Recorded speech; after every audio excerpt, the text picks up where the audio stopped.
and a shift in our from CPG membership to your membership. What does the future of PGA membership look like? Would you consider changes to your structure of and who you allow into being a PGA member? How should we treat volunteers and volunteer coaches? What other communities or groups could be attached to PGAs? And how do you provide some value to them as well as your members? And is there grounds? We think there is for creating an international PGA categorization framework that gives you a bit more flexibility, but is public facing and enables employers and their clients to get a greater understanding of the competence and qualifications of your membership on an international basis. And secondly, gives your members that real international credibility attached with their qualifications and competence, and be able to show it, as Aston showed earlier on, that the idea of an international driving license as such. So moving on to the next slide, Aston. A little background as to where we've been with regard to who we as CPG, and agreed by the members, who it was felt should be allowed to be an individual member of a PGA.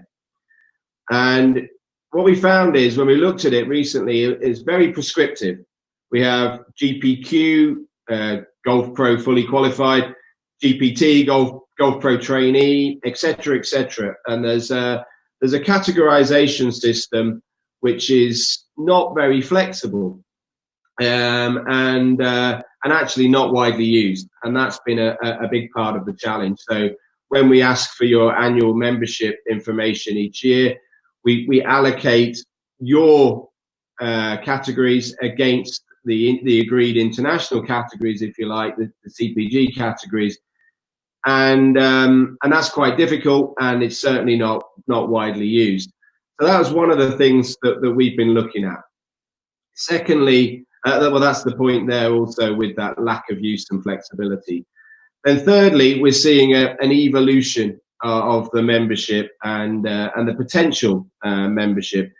We've talked in the last group about how do we make sure PGAs remain relevant and influential, and how does the membership of PGAs remain relevant and influential as the market changes and as society changes.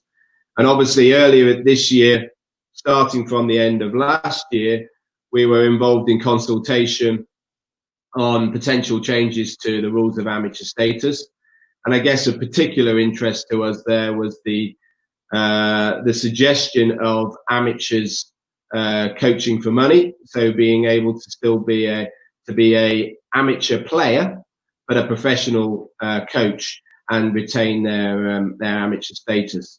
And obviously we've had ongoing dialogue with the R&A about that, and it would seem that they will not be making that change in the immediate future, but there's still a wide review on amateur status.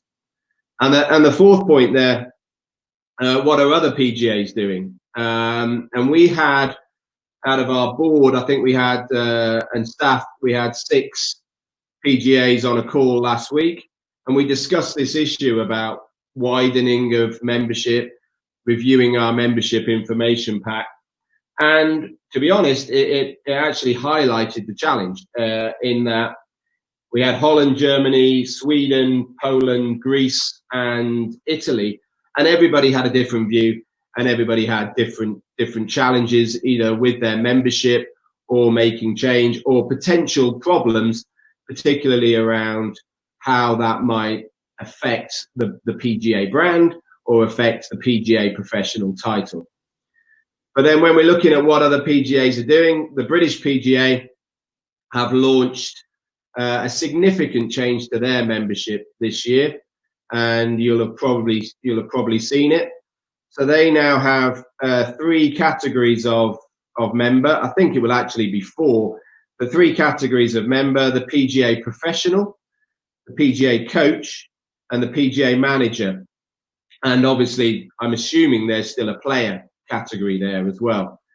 And then they have two further groups that are now able to attach themselves to the PGA, which is a business group. So people involved in the business of golf, but who aren't PGA members, who can join this group, and a club volunteer group, which is not volunteer coaches, it's more those involved in a committee in running a golf facility.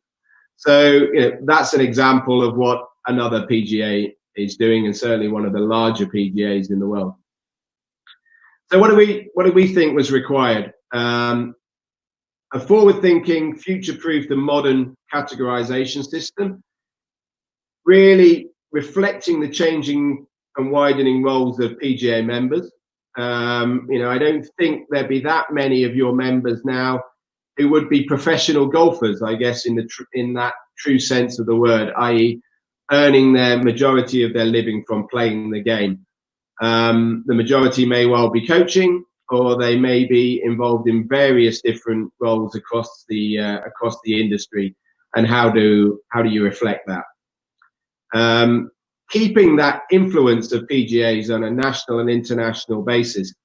There's a lot of weak organizations. There's a lot of organizations in golf to start with. How do you really collaborate more with other parts of the golf industry, or even embrace other parts of the golf industry? As we mentioned, all categorization systems in PGA seem to be internal. So how do we create more of a public-facing, recognizable and understandable, outward-facing categorization system, and really give your members that value from an international stamp? So they have your PGA stamp, but also they have an international stamp with international credibility that gives them that transferability and flexibility. On to the next slide, Aston. So throughout this whole thing, what we've thought of is, PGA professional versus PGA member. Is there a way where potentially you could widen PGA membership, but put the PGA professional title at the pinnacle of that? Keep that integrity, the standards, the reputation, the real, the aspirational element of becoming a PGA professional. There is an argument that you could say, well, you could have PGA coach, PGA manager, PGA player, PGA industry associate, or what have you. And what would stand the PGA professional out amongst that, we would hope, would be that they have competence in all of those areas, and not just one of them. And that really stands them out above the others. So that's a major consideration, is the impact it would have on the PGA professional brand. Aston, next slide. So again, looking at that international recognition, using your membership database, which would remain very much yours, staying with you, to create more of an international live register of PGA members, who can then be able to show their international credentials as well as their national credentials.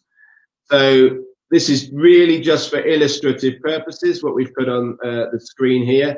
It's a third side. As we've said, side 1 and 2 would look exactly as you want them to, as your national membership card. But this needs a lot of work. But this idea of a third side, whereby your members can show their international credentials. Moving on, Aston. So for consideration, really, in this next area is, would you consider some changes to the people who can be involved as a member of PGAs? How do we do that in a way which doesn't dilute the brand, but instead enhances the brand? Would you approach something similar to the British PGA with the categories they're taking? One of the views very much from our discussions was that they don't necessarily have to be members. but you may well find a way to associate them with the PGA, with your membership. And the other area which we're looking at and becomes more and more relevant when we've got Parents in Golf initiatives and other activator and volunteer coach initiatives is how do you engage with that volunteer coaching group so that they make sure that they don't become competitive to your PGA professionals, but instead become an active resource which enhances the role of the PGA professional. So lots to consider. I'll go back to those discussion points that we're going to take forward in this last session, but really, you know, what does the future of PGA membership look like? Again, it will probably look different from country to country, but what we want to do is provide increased flexibility whilst retaining standards and protecting the title. So giving you a bit more flexibility to do what your market needs and what your PGA wants in a more flexible framework and system, and maybe considering a slightly different approach to who can either be a member or who can associate with a PGA. So hopefully that gives you a good background to this session. I think it's not easy. We've had the discussions internally. We know PGAs are making these changes, and I think it'd be really interesting to discuss and see how we can take this area forward. So again, I think it's moving across to the sessions from here, and the moderators will take it from there. And then we plan to finish on the hour at 5 o'clock Central European time, so the moderators will close down there. So if I don't see you, thanks for being with us today, and we look forward to tomorrow and Thursday taking further discussions forward, and hopefully I'll see a few of you in the session now.